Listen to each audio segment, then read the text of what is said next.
श्री शिव महापुराण संहिता कुमार खंड अर्थ षोडशोध्याय। विष्णु तथा गणेश का युद्ध। शिव द्वारा त्रिशूल से गणेश का सिर काटा जाना। ब्रह्मोवाच इति श्रुत्वा महेशानो भक्तानुग्रहकारकः तद्वाचा युद्धकामो भूतेन बालेन नारद। विष्णुमा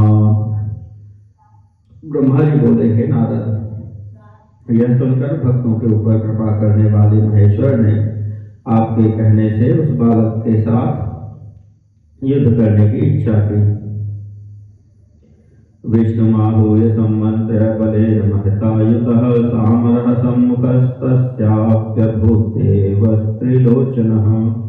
भगवान त्रिलोचन विष्णु को बुलाकर उनसे मंत्रणा कर एक बहुत बड़ी सेना से युक्त होकर देवताओं के सहित उस गणेश के सम्मुख उपस्थित हुए। देवाश्चयुधुस्तेन स्मृत्वा शिवपदाम्बुजं महाबला महोत्साहाः शिवसद्दृष्टिलोकिताः। उस समय सर्वप्रथम शिव की शुभ दृष्टि से देखे गए महाबलवान देवता महान उत्साह वाले शिव जी के चरण कमलों का ध्यान करके उसके साथ युद्ध में प्रवृत्त हुए। युयुधेत हरिस्तेन महाबल पराक्रमः महादेवायुधो वीरः प्रवणः शिवरूपकः यष्टागणाधिपः सोऽथ जघानामरपुङ्गवान् हरिं च सहसा वीरः शक्तिदत्त महाबलः। महाबलवान एवं अत्यंत पराक्रमशाली भगवान विष्णु उस बालक से युद्ध करने लगे। तब महादेवी के द्वारा दिए गए आयुध से युक्त वह शिव स्वरूप वीर बालक गणेश भी श्रेष्ठ देवताओं को लाठी से मारने लगा। शक्ति के द्वारा प्रदत्त महान बल वाला वह सहसा विष्णु पर भी प्रहार करने लगा। सर्वे अमर्गणा तत्र विकुंठित बला मुने अभुवन विष्णुना तेन हृता यष्टा परांगमुखाः। हे मुने, उसकी लाठी के प्रहार से विष्णु सहित समस्त देवताओं के बल कुंठित हो गए और वे युद्ध से परांगमुख हो गए। शिवोऽपि सहसैन्येन युद्धं कृत्वा चिरं मुने विकरालं च तं दृष्ट्वा विस्मयं परमं गतः। हे मुने, शिव जी भी अपनी सेना के सहित बहुत काल तक युद्ध कर उस बालक को महाभयंकर देखकर आश्चर्यचकित हो गए। छलेनैव च हन्तव्यो नान्यथा हन्यते पुनः इति बुद्धिं समास्थाय सैन्यमध्ये व्यवस्थितः। इसे छल से ही मारा जा सकता है, अन्यथा नहीं मारा जा सकता है, ऐसा विचार कर शिव जी सेनाओं के बीच स्थित हो गए।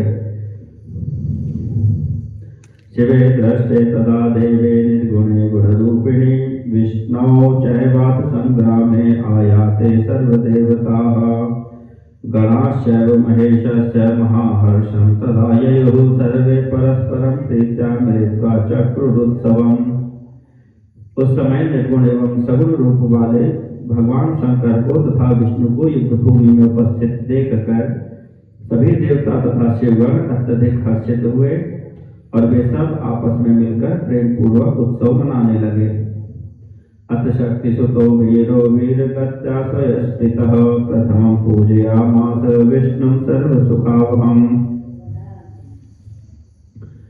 तब महाशक्ति के पुत्र वीर गणेश ने बड़ी बहादुरी के साथ सर्वप्रथम अपनी लाठी से सबको सुख देने वाले विष्णु की पूजा की, अर्थात उन पर प्रहार किया।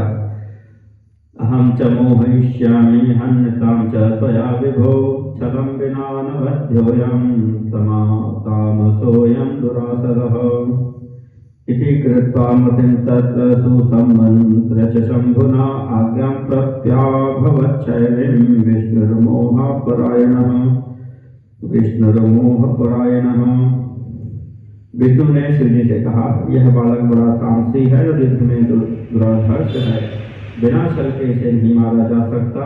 अतः हे विभो, मैं इसे मोहित करता हूँ और आप इसका वध कीजिए। इस प्रकार की बुद्धि करके तथा शिव से मंत्रणा करके और शिव की आज्ञा प्राप्त कर विष्णु जी गणेश को मोहपरायण करने में संलग्न हो गए।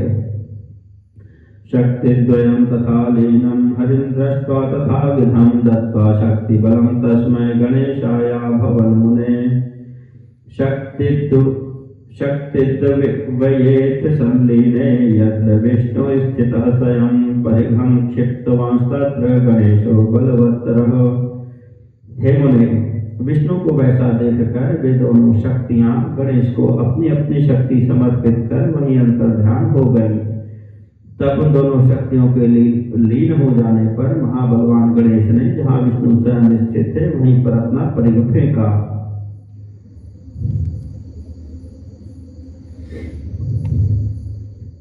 कृत्वा यत्नं किमप्यत्र वञ्चयामास तद्गतिं शिवं स्मृत्वा महेशानं स्वप्रभुं भक्तवत्सलम्।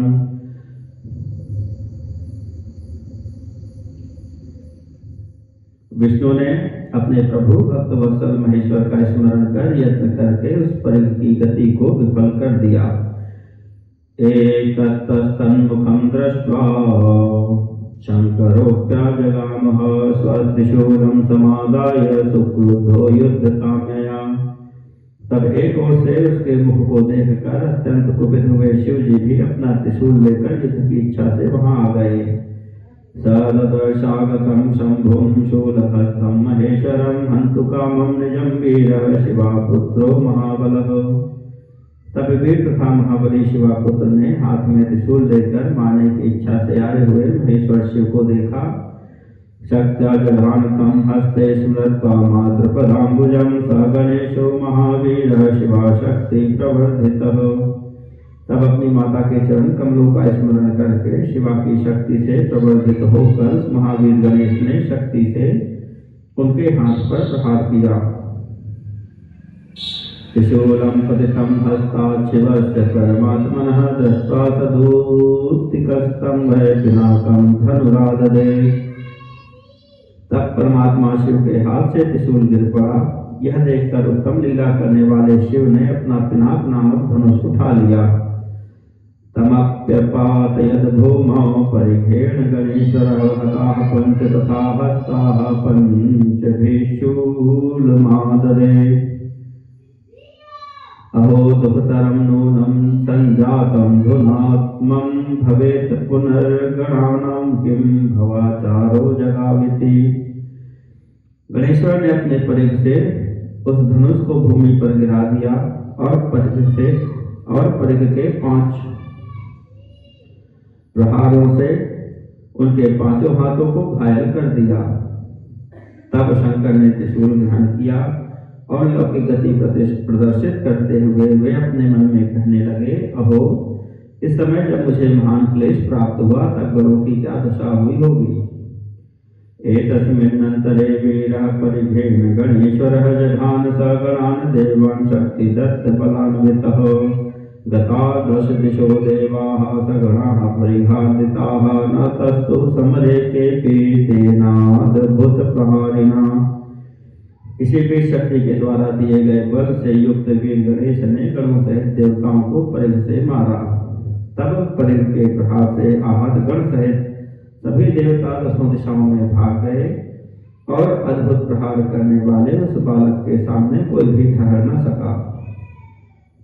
विष्णुस्तं च गणं दृष्ट्वा धन्यो यमिति च ब्रवीत् महाबलो महावीरो महाशूरो रणप्रियः। बहवो दैवताश्चैव मया दुष्टास्तथा पुनः दानवा बहवो दैत्या यक्षगन्धर्व राक्षसाः। नैतेन गणनाथेन समतां यान्ति केऽपि च त्रैलोक्येऽप्यखिले तेजो रूप शौर्य गुणादिभिः। विष्णु भी उस गण को देखकर बोले, यह धन्य महाबलवान महावीर महाशूर तथा रणप्रिय योद्धा है। मैंने बहुत से देवता दानव दैत्य यक्ष गंधर्व एवं राक्षसों को देखा है, किंतु संपूर्ण त्रिलोकी में तेज रूप गुण एवं शौर्य आदि में इसकी बराबरी कोई नहीं कर सकता। एवं संब्रुवते मुष्मय परिघं भ्रामयन् स च चिक्षेप विष्णवे तत्र शक्तिपुत्रो गणेश्वरः।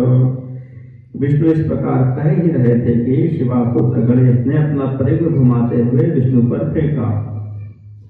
चक्रं गृहीत्वा हरिणा स्मृत्वा शिवपदाम्बुजं तेन चक्रेण परिघो द्रुतं खण्डीकृतस्तदा। तब विष्णु ने भी चक्र लेकर शिव जी के चरण कमल का ध्यान करके उस चक्र के उस चक्र से परिघ के टुकड़े टुकड़े कर दिए। खंडम तो पैकस्यापि हरिये प्राक्षिपद्गणः गृहीत्वा गरुडेनापि